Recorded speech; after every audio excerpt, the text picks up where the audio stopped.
मित्रों नमस्कार, मैं हूं करण, अध्यक्ष राष्ट्र धारक दल। मित्रों, जैसा कि आप अब तक जान ही गए होंगे कि हमारे यशस्वी प्रधानमंत्री नरेंद्र मोदी जी ने हमारे देश के मुसलमानों के लिए एक नई योजना शुरू करी है, सौगात ए मोदी।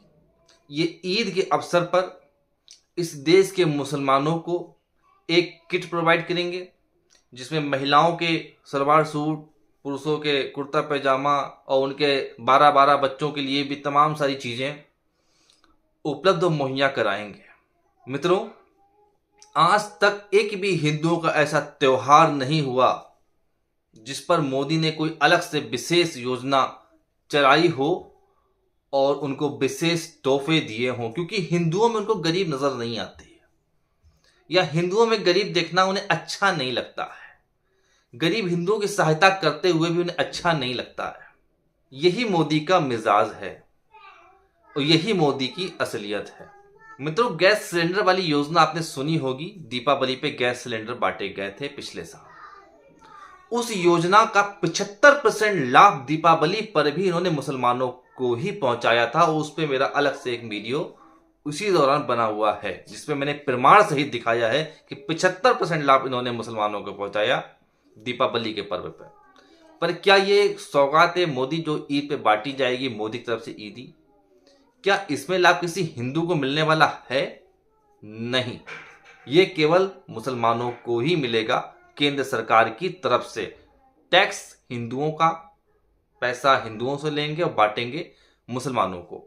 मंदिरों से अवैध वसूली हमारी सरकार, भाजपा सरकार और कांग्रेस सरकार करती रही है, आज भी कर रही है। ना इन्हें मस्जिद से पैसा चाहिए ना दरगाह से पैसा चाहिए, पर हाँ उन लोगों को बांटना है। इतना ही नहीं मित्रों, मैं पहले भी बता चुका हूं, मोदी जी ने एक शादी सगुन योजना 2017 में शुरू की थी, जिसके तहत केवल मुसलमानों को, केवल मुस्लिम बेटियों को स्नातक करने के बाद आगे की पढ़ाई करने के लिए निकाह के दौरान उन्हें 51,000 रुपए मोदी सरकार दे रही है देश भर की मुस्लिम बेटियों के लिए। सगुन योजना के तहत केवल मुस्लिम बेटियों को हाई स्कूल इंटर पास करने पे 10-10 हजार रुपए सरकार दे रही है।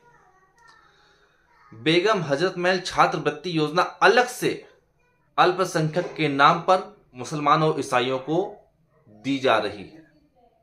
इसके अलावा भी अनेक प्रकार की स्कॉलरशिप इन लोगों को मोदी सरकार बांट रही है। मित्रों, सीखो और कमाओ योजना केवल अल्पसंख्यकों के लिए है, क्योंकि कमाने का अधिकार तो उन्हीं का है ना। देश के संसाधनों पर पहला अधिकार मुसलमानों का है। ये मनमोहन केवल बोलते थे और मोदी उसको करके दिखाए हैं 11 सालों में। उस्ताद योजना केवल इन लोगों के लिए, भारी भरकम अमाउंट की योजनाएं हैं ये सब। नई उड़ान योजना केवल इन लोगों के लिए। ऐसी जाने कितनी योजनाएं हैं। यदि कोई मुसलमान लोन लेने जाता है, मुसलमान या ईसाई, तो उसको केवल 6% वार्षिक ब्याज की दर से ब्याज चुकाना होता है। और यदि आप हिंदू अगर लोन लेने जाएगा तो उसे लगभग 11-12% ब्याज चुकाना पड़ेगा। इतना ही नहीं, आज भी मदरसे लगातार मोदी सरकार ने, भाजपा सरकारों ने मदरसों की फंडिंग बढ़ाई है। विदेशी फंडिंग आज तक नहीं रोकी। मदरसा शिक्षकों की तनख्वाह 1 लाख से अधिक कर दी इन लोगों ने। और इतना ही नहीं, मदरसा छाप शिक्षकों को ये हमारे प्राइमरी पाठशालाओं में, जूनियर हाई स्कूलों में एज अ टीचर नियुक्त कर रहे हैं। और इसके उल्टा भारत के गुरुकुल, जो प्राय लगभग थोड़े बहुत ही 30-35 संख्या में बचे हैं, उन गुरुकुलों की कोई फंडिंग नहीं कर रहे हैं। उन गुरुकुलों को धीरे धीरे समाप्त कर रहे हैं। किसी प्रकार की कोई फंडिंग गुरुकुल को नहीं कर सकते हैं, क्योंकि ये मोदी सरकार है। और मदरसों में क्या सिखाया जाता है, क्या बताया जाता है, क्या दिमाग में भरा जाता है, ये सब आप जानते हैं। कहने की, दोहराने की मुझको कोई आवश्यकता नहीं है। सब कुछ जानते हुए मदरसों को बढ़ावा दे रहे हैं। कॉन्वेंट, ईसाई मिशनरी स्कूलों को सरकार बढ़ावा दे रही है। और जो भारतीय शिक्षा व्यवस्था है, पूर्ण रूप से मोदी सरकार ने भी बिल्कुल उसको दरकिनार कर रखा है। मित्रों, ये जो मुस्लिम और ईसाइयों के लिए विशेष योजनाएं चला रहे हैं मोदी जी, आपको पता होना चाहिए भारत के संविधान की अनुच्छेद 14 के अनुसार ये खुला भारत के संविधान का उल्लंघन है। किसी भी विशेष मत मजहब संप्रदाय के लिए कोई भी विशेष योजना चलाना ये आर्टिकल 14 का उल्लंघन है, जो कि भाजपा खुलेआम कर। इतना ही नहीं, 29 जुलाई 2023 को काशी विश्वनाथ में 1500 से अधिक लोग इकट्ठे हुए जनजातीय समूह के। उनका कहना था, मंदिर में इकट्ठे हुए और बाबा विश्वनाथ को उन लोगों ने ज्ञापन सौंपा। उनका कहना था कि हमारी जनजाति के लोग हमसे अलग हो गए, ईसाई बन गए, मुस्लिम बन गए। भारत के संविधान के अनुसार उनका आरक्षण समाप्त हो जाना चाहिए। इसके लिए मैंने बहुत आवाजें उठाई हम लोगों ने, पर किसी भी नेता ने हमारी कोई आवाज नहीं सुनी। इसलिए बाबा विश्वनाथ से हम गुहार लगाने आए हैं, बाबा विश्वनाथ को हम ज्ञापन देने आए हैं कि हमको मिलने वाला आरक्षण जो कन्वर्ट होकर ईसाई और मुस्लिम बन गए उनको ना मिले। भारत के संविधान में केवल हिंदू दलितों को ही आरक्षण देने की सुविधा है, पर यह भाजपा और कांग्रेस सरकार भारत के संविधान को ताक पर रखते हुए ईसाई और मुसलमानों को भी SC/ST कोटे का आरक्षण प्रोवाइड करा रही है। हिंदुओं में केवल ST कोटे का आरक्षण केवल 10% आबादी समूह को ही मिल रहा है। ईसाइयों को 56% ईसाई ST कोटे का आरक्षण प्राप्त कर रहे हैं, ST कोटे का, जो सर्वाधिक होता है। तो मित्रों, वास्तव में जो मोदी हैं वो मौलाना मोदी हैं, ये आप जान लीजिए। यही सत्य है, इसे स्वीकार कर लीजिए, आज नहीं तो कल।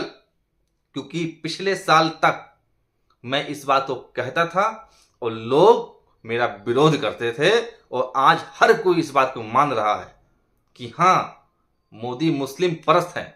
मोदी मुस्लिम तस्तीकरण नहीं, तृप्तिकरण भी करते हैं।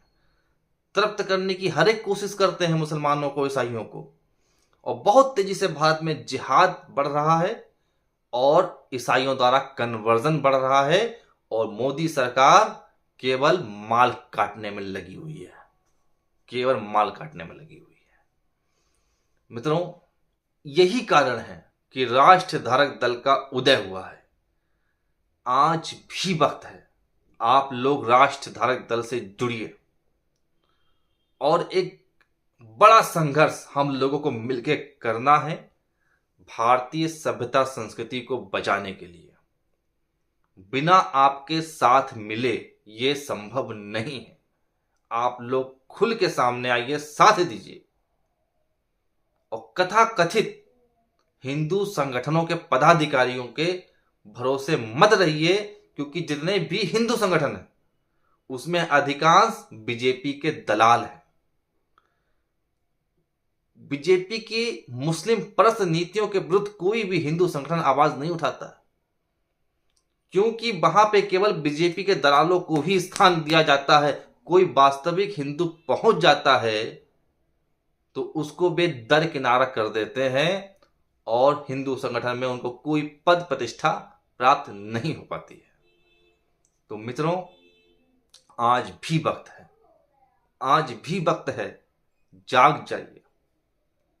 और यदि राष्ट्र धारक दल से ना जुड़ना चाहे तो ना जुड़िए, पर अपने अपने विधानसभा क्षेत्र से, लोकसभा क्षेत्र से एक ऐसा कैंडिडेट तैयार करिए जो आपकी आवाज बने, जो आपकी आवाज उठाए सदन के अंदर और आपके लिए संघर्ष करे। अपने अपने क्षेत्र से ऐसा कैंडिडेट तैयार कर लीजिए, अन्यथा आपका भविष्य बहुत ही अंधकारमय है, बहुत ही अंधकारमय है। बहुत बहुत धन्यवाद।